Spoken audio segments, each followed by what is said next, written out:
एक विनम्र गांव के माहौल में एक परिवार की चिंताएं उनके चेहरों पर गहराई से अंकित है।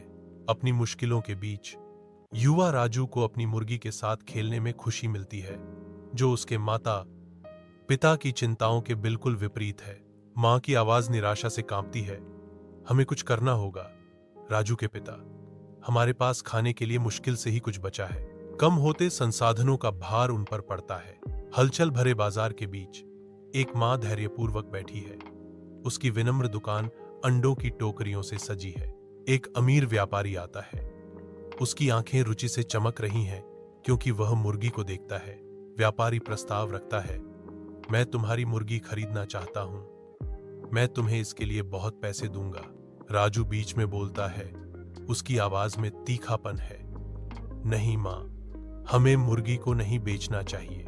राजू की गुहार तेज होती है, यह हमारा भाग्य है। मां राजू को देखती है।